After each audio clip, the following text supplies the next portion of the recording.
don't stress your mind, we coming home tonight นิทานพื้นเมืองลาวเรื่องพญาสีโคตรตะบองแต่ปางก่อน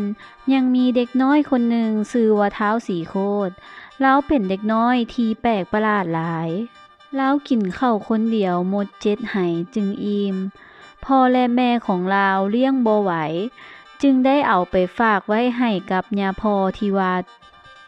เพื่อจะให้บวชเป็นจั๋วท้าวสีโคตรเป็นเด็กน้อยที่ซื่อสัตย์และเชื่อฟังย่าพ่อจึงเอ็นดูและซิดสอนคาถาวิชาต่างๆให้อยู่มามื้อหนึ่งชาวบ้านบ่พากันมาเฮ็ดบุญย่าพ่อจึงได้บอกให้ท้าวสีโคตรไปซอกหาข้าวสารมาหุงแต่อยู่ในวัดนั้นบ่มีไม้กวนข้าวระหว่างทางกลับวัดท้าวสีโคตรจึงได้ไปหักเอาไม้หยังก็บ่ฮู้แปลกๆอยู่ในป่าเพื่อมาเฮ็ดไม้กวนข้าวพอเมื่อเท้ากวนข้าวแล้วเท้าก็ปิดฝาหม้อแล้วยกไปให้ย่าพ่อเมื่อย่าพ่อเปิดหม้อข้าวก็เห็นข้าวสีดำๆคือกับทานย่าพ่อเลยใจให้จึงเว้ากับท้าวสีโคตรว่าสีโคตรเอ้ยหุงข้าวแนวใดจึงมาดำปานนี้ไผจะกินได้ให้เจ้าเอาไปกินคนเดียวซะย้อนความซื่อเมื่อท้าวสีโคตรได้ยินแนวนั้นลาวก็เอาข้าวนั้นไปกินคนเดียวจนหมดหม้อแต่ฟ้าเอ้ยพอท้าวกินข้าวหมดเราก็รู้สึกว่าตัวเองมีกำลังวังชาคือกับสร้างหลายๆตัวและยังสามารถหักท่อนไม้ใหญ่ได้เป็น2 ท่อนถึงขนาดว่าเอาไม้ท่อนใหญ่นั้นมาเฮ็ดกระบองเป็นอาวุธคู่กายได้เมื่อย่าพ่อได้เห็นเรื่องแปลกประหลาดที่เกิดขึ้นย่าพ่อจึงนั่งทางในแล้วฮู้ว่าเป็นย้อนบุญวาสนาของท้าวสีโคตรที่จะได้กินข้าวหม้อนั้นเพียงผู้เดียวและท้าวจะเจริญในภายภาคหน้าจะได้ขึ้นเป็นเจ้านายใหญ่โตแต่ท้าวจะแพ้ภัยตัวเองย้อนผู้หญิงพอจึงเว้ากับท้าวสีโคตรว่าท้าวสีโคตรเอ้ยให้เจ้าจงศึกษาและเดินทางไปทางภาคเหนือเด้อเพราะในภายภาคหน้าเจ้าจะได้เป็นใหญ่บ่มีสัตว์เดรัจฉานหรือพญาใดๆสามารถเฮ็ดหยังเจ้าได้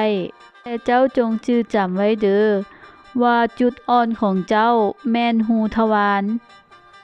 และห้ามบอกเรื่องนี้ให้ไผฮู้อย่างเด็ดขาดเด้อหลังจากนั้นท้าวสีโคตรก็ได้เฮ็ดตามย่าพ่อบอกทุกอย่างพอท้าวเดินทางมาฮอดนครหลวงเวียงจันทน์ก็เกิดมีฝูงช้างจำนวนหลวงหลายเข้ามาทำลายบ้านเรือนเฮ็ดให้บ้านเรือนเปเพจนหมดชาวบ้านชาวเมืองได้รับความเดือดร้อนล้มตายแตกตื่นวุ่นวายไปทั่วเมืองพญาเมืองผู้ปกครองนครเวียงจันทน์จึงได้รับสั่งให้เสนาอามาตย์ไปเป่าประกาศหาคนที่จะมีความเก่งกล้าสามารถมาปราบฝูงช้างนี้ให้ตนเองโดยได้ให้สัจจะวาจาว่าไผที่สามารถปราบฝูงช้างนี้ได้จะยกลูกสาวให้และแบ่งเมืองให้ปกครองเมื่อท้าวสีโคตรรู้ข่าวเราจึงขานอาสาไปปราบให้โดยใช้ไม้กระบองเป็นอาวุธคู่กายของเราท้าวสีโคตรใช้ตะบองตีช้างเฮ็ดให้ช้างฟ้งกระเด็นไปทั่วทิพย์ทั่วแดนเหลือแต่พญาช้างซึ่งเป็นหัวหน้าฝูงช้างได้ต่อสู้กับท้าวสีโคตรเป็นเวลา7 มื้อ 7 คืนพญาช้างจึงยอมตำนนนับแต่นั้นมาชาวบ้านชาวเมืองได้เอิ้นลาว่าท้าวสีโคตรตะบองเมื่อปราบฝูงช้างตีพ่ายไปหมดแล้วพญานครเวียงจันทน์ก็ได้เอิ้นท้าวสีโคตรตะบองให้ไปเข้าเฝ้าพญานครเวียงจันทน์ได้มอบลูกสาวของตนเองที่มีชื่อว่านางเขียวคอมให้เป็นภรรยาและแต่งตั้งให้ท้าวสีโคตรตะบองเป็นพญาปกครองเมืองสีโคตรบุญนับแต่นั้นมาจึงได้เอิ้นเมืองนั้นว่าเมืองสีโคตรบองอยู่มามื้อหนึ่ง ได้มีเสนาที่แอบมักนางเขียวคอมอยู่นั้น ได้มีความอิจฉาพญาสีโคตตะบองลาวเลยดำความไปเป่าหูพญานครเวียงจันทน์ว่าพญาสีโคตตะบองมีฤทธิ์เดชคือแนวนั้นบ่ดนอาจจะคิดญาติสิงบัลลังก์ของพ่อตาก็เป็นได้ขะน้อยพญานครเวียงจันทน์ได้ยินแนวนั้นก็หลงเชื่อความยุแยจึงได้วางแผนลอบทำให้พญาสีโคตตะบองแต่เฮ็ดแนวใดก็บ่สามารถทำให้พญาสีโคตะบองได้เพราะบ่มีอาวุธใดที่จะสามารถทำลายพญาสีโคตะบองได้เลยสุดท้ายพญานครเวียงจันทน์จึงได้รับสั่งให้ลูกสาวไปล่อถามความลับน้ำสามีว่าจุดอ่อนของพญาสีโคตะบองนั่นอยู่บอนใดเมื่อนางเขียวคอมได้รับคำสั่งจากผู้เป็นพ่อจึงได้จำใจไปถามความลับจากผู้เป็นสามี นางได้ใช้มารยาหญิงเซาะสามี เพื่อล่อถามความลับพญาสีโคตบองนั้นฮักเมียหลาย จึงได้บอกความลับของตนเองให้เมียฮู้ว่า ในโลกเฮานี้บ่ว่าเดียรสารหรือพญายักษ์ก็เฮ็ดหยังอ้ายบ่ได้ แต่อ้ายนั้นมีจุดอ่อนอยู่บ่อนเดียวก็คือหูทวารพอแต่พญานครเวียงจันทน์รู้จักจุดอ่อนของพญาสีโคตบองเขาจึงตั้งติจัดงานฉลองและได้ส่งจดหมายเชิญให้ลูกเขยขึ้นมาเวียงจันทน์พญานครเวียงจันทน์ได้วางแผนการ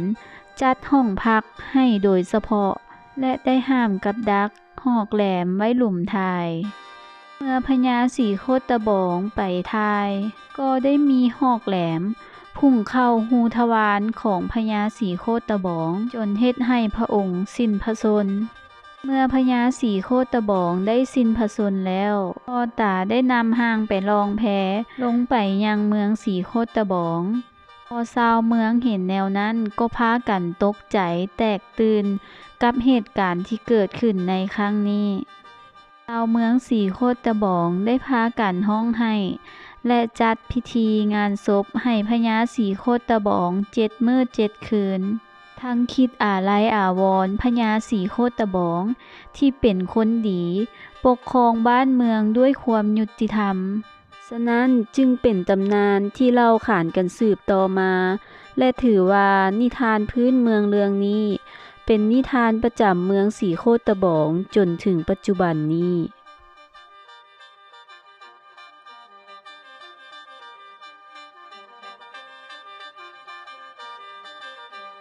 ทุกคนกดติดตามกดไลค์กดแชร์และกดกระดิ่งแจ้งเตือนให้จูลี่เด้อจะได้บ่พลาดชมคลิปต่างๆที่จูลี่ได้เอาลง